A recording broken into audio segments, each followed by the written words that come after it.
নমস্কার বন্ধুরা, ডলি রন্ধনশালায় সবাইকে স্বাগত।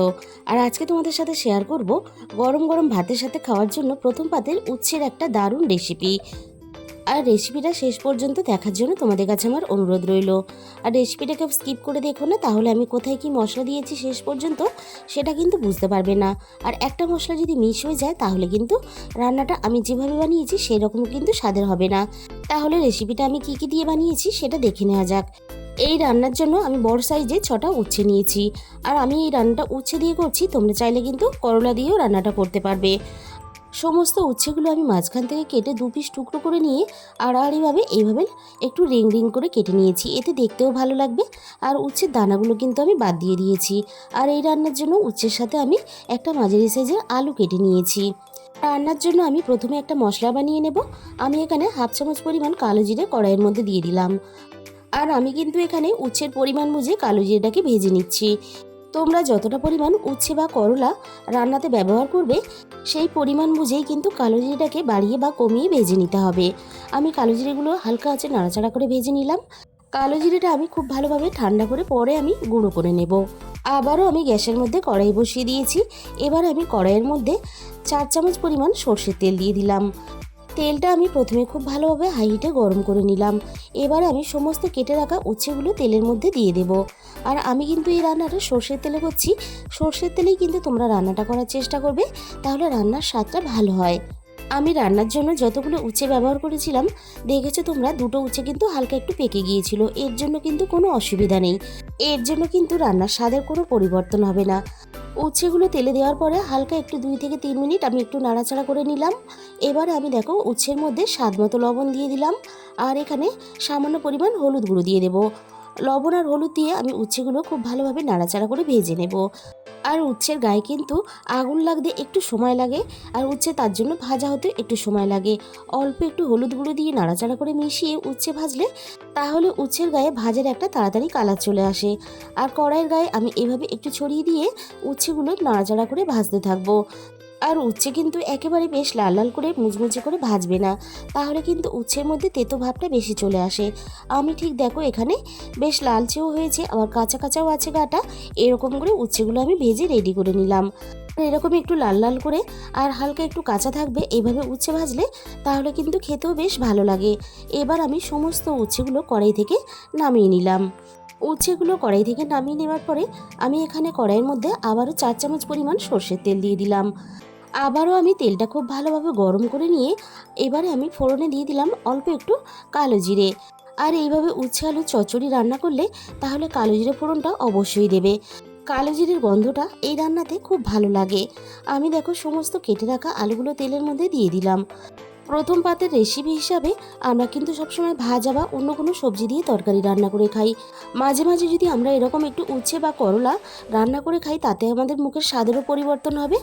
আর আমাদের প্রত্যেকের শরীর একটু ঠিক রাখার জন্য এরকম মাঝে মাঝে কিন্তু করলা বা উচ্ছের খাওয়ার প্রয়োজন আছে। আলুগুলো আমি দেখো খুব সুন্দর করে লালচে করে ভেজে নিয়েছি।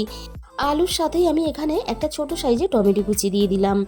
অল্প একটু টমেটো কুচি দিয়ে রান্নাটা করলে তাহলে খেতে ভালো লাগবে। আর সাথে আমি এখানে 3টে চেরা কাঁচা লঙ্কা দিয়ে দিলাম। আর রান্নায় স্বাদ মতো লবণ দিয়ে দিলাম। আলুর সাথে টমেটো আর কাঁচা লঙ্কাটা আমি একটু ভেজে নরম করে নেব। অনেকেই আছেন উচ্ছে বা করলা ভাজা খেতে ভালোবাসেন। আমার মনে হয় উচ্ছে বা করলা ভাজার থেকে এরকম একটু আলু দিয়ে গামাখা করে রান্না করলে গরম গরম ভাতের সাথে আরও বেশি খেতে ভালো লাগে।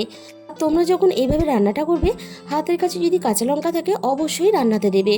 আলুর সাথে কাঁচা লঙ্কা এভাবে নাড়াচাড়া করে একটু ভেজে নিয়ে উচ্ছে বা করলা যাই রান্না করো না কেন, কাঁচা লঙ্কার গন্ধটা রান্নার সাথে মিশে গিয়ে দারুণ একটা সুন্দর গন্ধ কিন্তু রান্নার সাথে যোগ হয়ে যায়। আলুর সাথে টমেটো কাঁচা লঙ্কাটা হালকা নাড়াচাড়া করে ভেজে নিয়ে আমি এখানে সামান্য পরিমাণ জল দিয়ে দিলাম। এবারে আমি একে একে গুঁড়ো মশলাগুলো দিতে থাকবো। দিয়ে দিলাম আমি এখানে 1/2 চামচের একটু কম হলুদ গুঁড়ো, আর দিয়ে দিলাম আমি এখানে 1/2 চামচের একটু কম ঝাল লঙ্কার গুঁড়ো। যেহেতু আমি রান্নাতে কাঁচা লঙ্কাটাও ব্যবহার করেছি, তাই ঝালের পরিমাণটা কম দিলাম। এবার আমি এখানে দিয়ে দিলাম 1/2 চামচ পরিমাণ জিরে গুঁড়ো আর 1/2 চামচের একটু কম ধনে গুঁড়ো। আর রান্নাতে আমার জলের পরিমাণটা একটু বেশি পড়ে গেছে। গ্যাসের ফ্লেমটাকে বাড়িয়ে দিয়ে আমি মশলাটাকে খুব ভালোভাবে নাড়াচাড়া করে কষিয়ে নেব। আর সাথে সাথে এক্সট্রা যে জলটা পড়ে গেছে সেটাকেও কিন্তু আমি নাড়াচাড়া করে এইভাবে কষাতে কষাতে টানিয়ে নেব। গরম গরম ভাতের সাথে যখন উচ্ছের তরকারিটা মেখে খাবে প্রথম পাতে, তখন রান্নাতে দেওয়া কাঁচা লঙ্কা অল্প একটু ভাতের সাথে মেখে নেবে।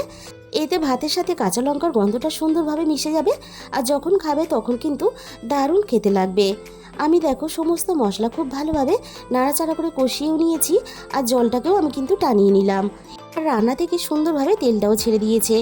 এবার আমি রান্নার মধ্যে মাঝারি সাইজের বাটির 1 বাটি পরিমাণ জল দিয়ে দিলাম, কারণ আলুটা কিন্তু খুব বেশি সিদ্ধ হতে আমাদের সময় লাগবে না, যেহেতু আলুটা আগে থেকে খুব ভালোভাবে সুন্দর করে আমাদের ভাজা হয়ে গেছে। এবার আমি আলুগুলো খুব ভালোভাবে সিদ্ধ হতে দেবো।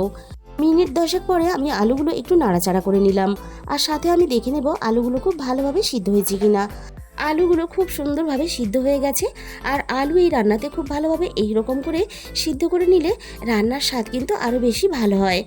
আর ভেজে রাখা উচ্ছেগুলো আলু খুব ভালোভাবে সিদ্ধ হওয়ার পরেই আমি এখানে রান্নাতে দিয়ে দিলাম, কারণ উচ্ছেগুলো খুব বেশি ঝোলের সাথে ফোটালে তাহলে কিন্তু রান্নাটা অনেকটা তেতো হয়ে যাবে। গ্যাসের ফ্লেমটা এই সময় একেবারে কমিয়ে দিয়ে আমি মিনিট 5 মতন উচ্ছেগুলো সব কিছুর সাথে রান্না করে নেব। এতে উচ্ছেগুলো সুন্দরভাবে নরম হয়ে যাবে। আর এইভাবে উচ্ছে আলু চচ্চড়ি রান্না করলে তাহলে কিন্তু গরম গরম ভাতের সাথে আর কিছুরই প্রয়োজন হবে না। আর রান্নাটা আমি কিভাবে করেছি একটু দেখে নাও।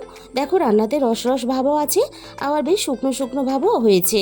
এরকম করে ঠিক রান্নাটা করে নেবে। আর উচ্ছেগুলো খুব সুন্দরভাবে নরম হয়ে গেছে।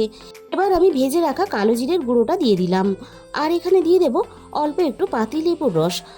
অল্প একটু পাতিলেবুর রস দিলে রান্নাটা আরও একটু চটপটা হয়। তবে রান্নাতে খুব বেশি পরিমাণ কিন্তু পাতিলেবুর রস দেওয়া যাবে না, স্বাদ মতো পাতিলেবুর রসটাকে ব্যবহার করতে হবে।